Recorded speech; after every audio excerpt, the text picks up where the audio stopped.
Shalom Pak, apa kabar? Puji Tuhan, Wah, puji Tuhan. Iya nih. Tadi sudah pesan minum ya Pak? Iya, Sudah pesan minum ya? Kita nanti langsung datang sambil nunggu ya Pak Iya, ya. iya. Beauty apa kabar Beauty? Kabar baik. Wah, sehat ya? Sehat. Aman COVID ya? Aman. Puji Tuhan. Kak Moji apa kabar? Puji Tuhan, baik. Maaf ya, mohon maaf ya. Telepon. Ya, bentar ya. Halo. Bentar ya, aku lagi ada kegiatan. Hah? Putus. Ih, aku salah apa? Ih, aku nggak mau. Ih, bentar dong. Nanti kita jelasin dulu ya. Ih, bentar. Aku bener-bener nggak bisa. Nanti ya, please. Please. Halo, halo, halo. Maaf ya, Kak. Apa? Putusin aku. Kamu diputusin? Iya. Kenapa emangnya? Aku juga nggak ngerti aku salah apa. Tiba-tiba dia putusin aku. Pacar kamu yang ganteng itu kan Mas Yan? Iya, Kamu sedih atau senang? sedih. Oh sedih. Aku malah ketawa. Maaf. Padahal aku nggak tahu aku salah apa. Gak usah sedih, gak usah sedih. Ini Om mau kasih obat loh. Ini gak usah sedih ya. Sedihnya nanti aja kita pending habis syuting. Oke? Sedihnya di pending saudara. Kok ya pas kita lagi ngobrol-ngobrol ini ternyata ada teman kita ini lagi diputusin pacarnya. Aduh, Pak, ini soal putus memutus nih Pak. Wah kayaknya Bapak harus ulas nih hari ini Pak. Iya. Monggo Pak Stef. Iya. Ya. Dalam hal ini tidak ada dalam Alkitab tentang pacaran. Tetapi lebih baik putus waktu pacaran daripada waktu sudah nikah. Wah berarti Pak Stef Ya. mendukung kamu putus. Tapi saya nggak merasa salah, Pak. Gak apa-apa. Menurut saya baik-baik aja sama dia, Pak. Gak apa-apa lah Beauty. Masih banyak perjaka-perjaka yang lebih baik daripada pacarmu itu. Jangan sedih, jangan dibawa ke hati. Bawa saja kepada Tuhan. Nah, Tapi ngomong-ngomong Pak, kenapa lebih baik pacaran putus? soalnya begini, pacaran itu sebenarnya PDKT, pengenalan, nggak usah melakukan yang macam-macam, tapi mau mengenal. Pacar yang baik bawa pacar itu ke komunitas kita lihat ketika dikritik kayak apa. Ya kan? Akan muncul itu. Kalau hanya berdua pasti baik-baik semua yang muncul. Tapi ketika di tempatan dikritik, ketika dikasih tanggung jawab, dia lalai atau mengabaikan atau apa kita, atau dia bertanggung jawab, nah itu kan, oh itu loh pacar saya itu. Disuruh ngajar sekolah minggu umpamanya, oh dia bagus sekali persiapannya. Belajar sekolah minggu baca Alkitab doang, bacanya waktu di depan anak-anak, dia nggak belajar baik-baik itu. Nah ketahuan nanti. Berarti kalau pacaran itu harus melek ya Pak ya? Melek. Karena ada istilah cinta itu buta, itu berarti salah Pak ya? Ya waktu nikah buta. Waktu nikah buta. Ya artinya udah kejelekan pasangan kita nggak akan melihat semuanya. Tapi waktu pacaran ya melek. Berarti melek ketika pacaran, ketika menikah itu harus kita. Udah cinta kita buta. Oke, kalau gitu monggo Pak silahkan diulas Pak. Ya, tapi ini dalam hal ini pacaran, oke lah sudah sampai situ aja dalam ulasannya. Tapi yang lebih hebat lagi adalah ketika memutuskan ikatan pernikahan. Itu nggak boleh Pak ya? Perceraian. Perceraian. Boleh nggak Pak? Jelas Alkitab mengatakan kok. Ya kan, yuk saya bacakan dulu ya. Ini ada orang-orang Farisi yang dekil hatinya itu datang kepada Yesus dan kemudian menanyakan apa tentang boleh nggak dengan alasan apapun, ya kan? Seorang suami menyeraikan istrinya. Perhatikan baik-baik karena pada waktu itu maaf bahwa dunianya dunia patriarkalisme ya, patriarkalisme artinya adalah laki-laki dianggap lebih, wanita itu kelas dapur, kelas nomor 2 begitu. Jadi apa saja, bahkan ada tafsiran dalam kitab Ulangan ya. Itu kalau ketika seorang istri berbuat tidak senonoh itu artinya tidak senonoh itu enggak apa saja yang tidak menyenangkan suaminya. Padahal bukan itu maksudnya sebenarnya ya. Nah oleh sebab itu dia tanya, dia mencoba Yesus. Ya Pak, Yesus itu paham nggak tentang firman Tuhan? Yesus dicobai ya.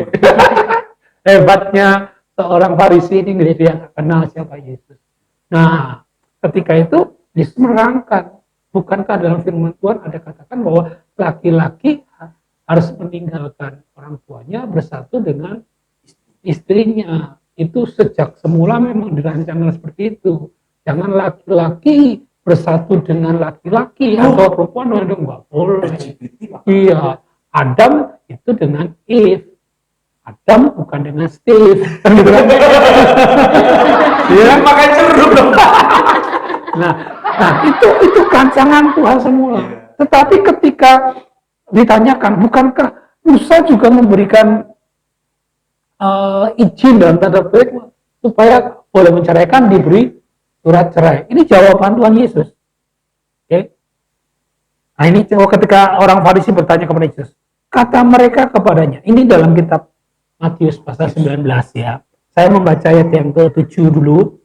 Kata mereka orang Farisi kepadanya Yesus, jika demikian apakah sebabnya Musa memerintahkan untuk memberikan surat cerai jika orang menceraikan istrinya? Nah, dijawab Yesus. Yesus kan pintar Alkitab. Hidup Yesus itu menjalankan Alkitab. Dan kita murid Yesus menjalankan Alkitab. Itu panduan kita, ya.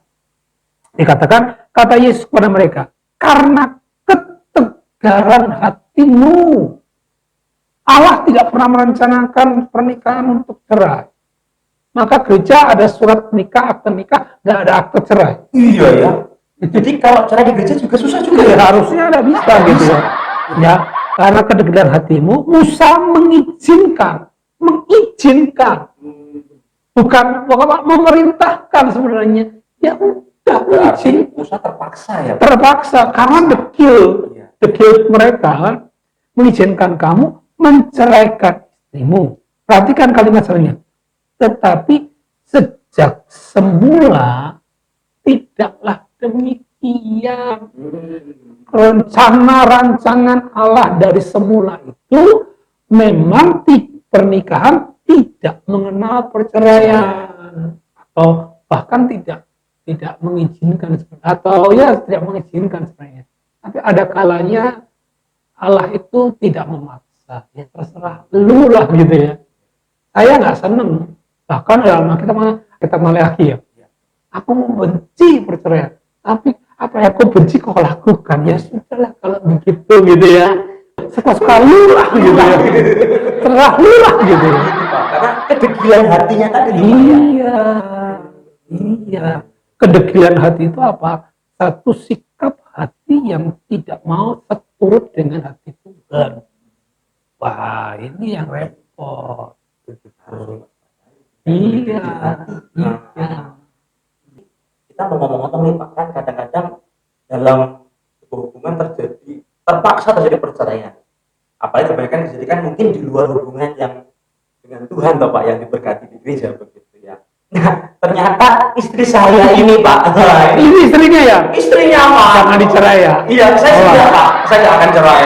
Ini apalagi Bapak yang memberkati, tapi kitab saya Pak. Apalagi barusan tadi juga anak saya yang kedua, Bapak juga sudah berkati diserahkan gitu ya. Hari ini ulang tahun? Ulang tahun pernikahan hari ini, puji Tuhan. Yang ke? 4. Kalau yang didik 1 baru 4 tahun Pak.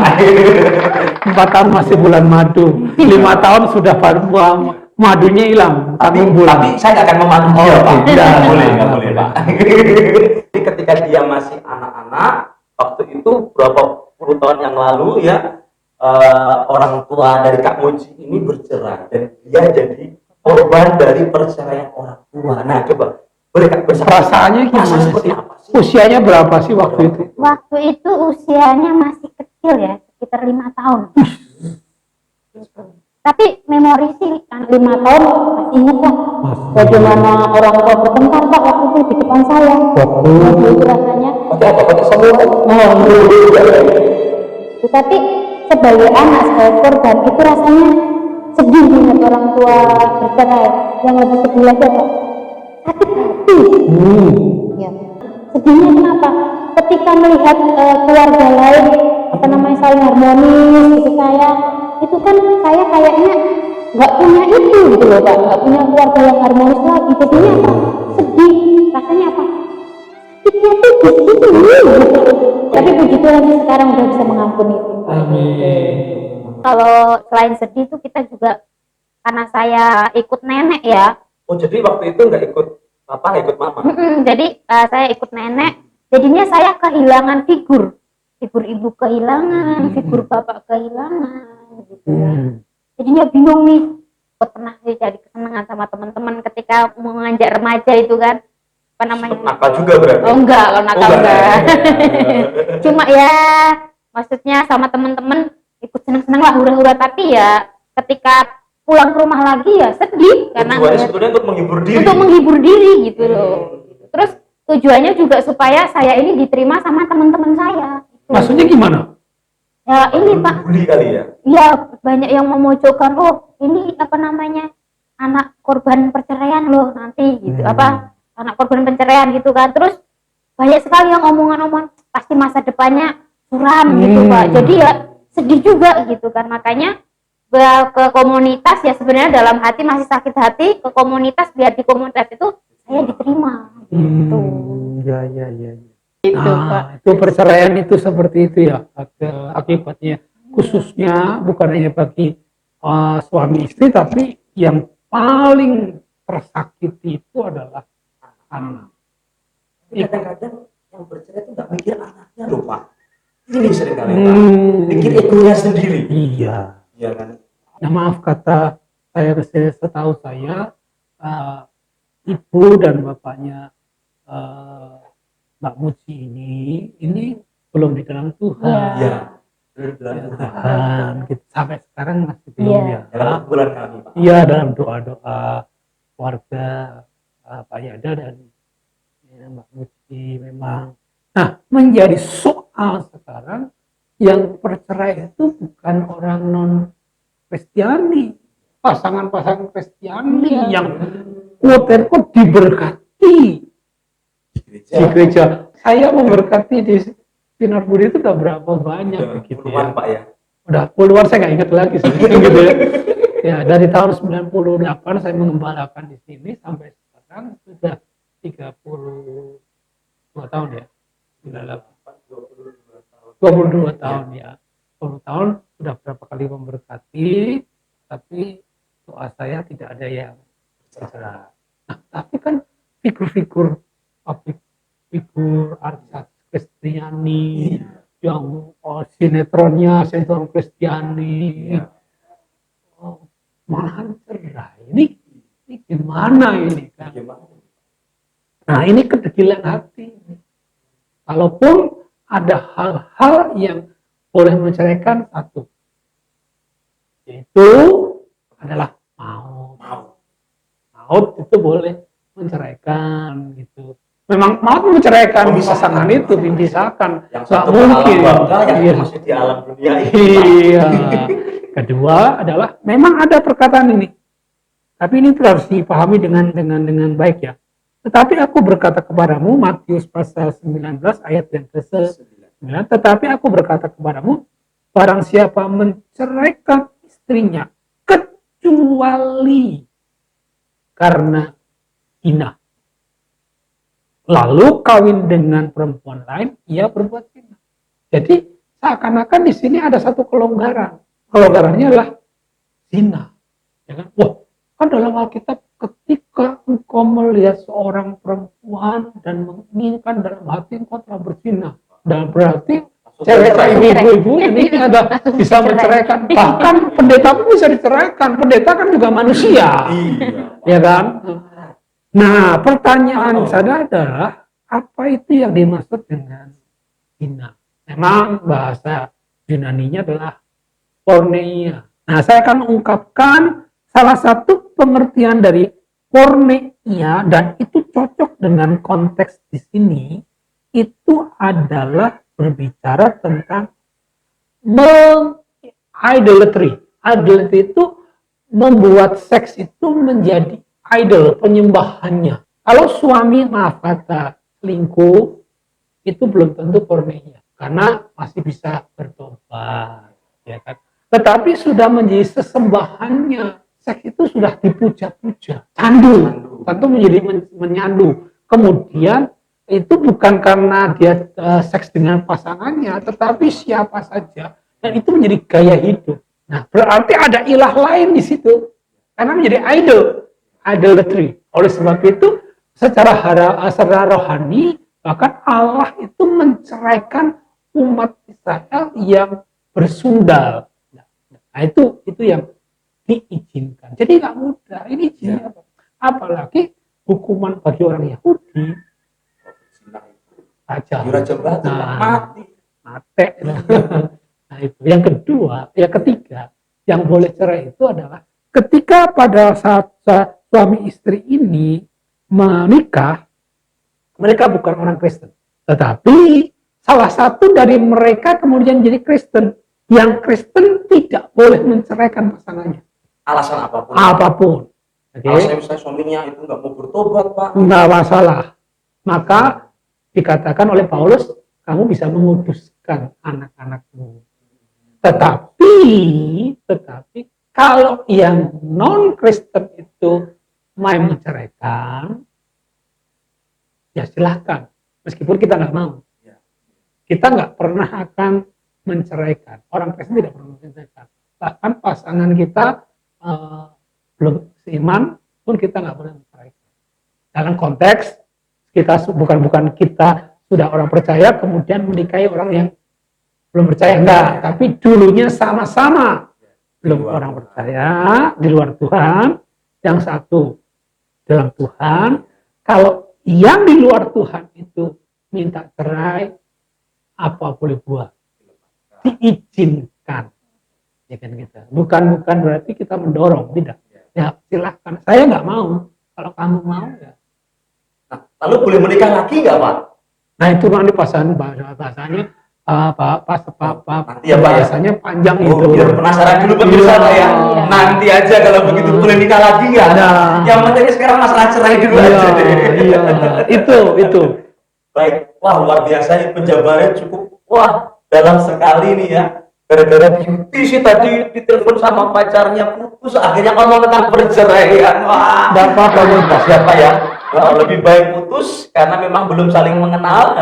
Lalu kemudian bisa mencari pasangan yang seiman ya, yang sudah bisa memang betul-betul dari Tuhan kan begitu ya. Lalu kemudian ketika menikah nggak boleh ada kata cerai, ingat tuh. Ya, luar biasa. Siap ya, Pastor. Quote-nya apa ini? Quote-nya adalah akhiri sesi ini. Ingat rancangan Allah sejak semula tentang pernikahan. Tidak ada perceraian kecuali oleh maut. Barang siapa bercerai, ia berlaku melawan Allah dan rancangan. Jadi yang pacaran meleklah sebelum kalian menikah. Jangan cinta itu buta itu meraba-raba, ketika raba-raba terus nanti jadi nggak boleh ya.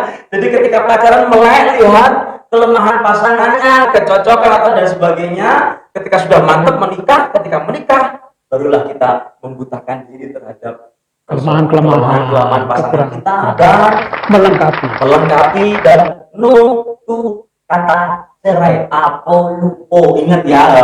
Oke, sampai di sini diskusi kita dan bincang-bincang kita dalam Obat Kemo, obrolan Alkitab tentang keluarga modern. Bapak Ibu dikasih Tuhan, sampai jumpa. Jangan lupa like, subscribe dan share channel ini ketika sudah diberkati, dan kiranya channel ini bisa menjadi berkat buat banyak orang. Tuhan memberkati kita semua.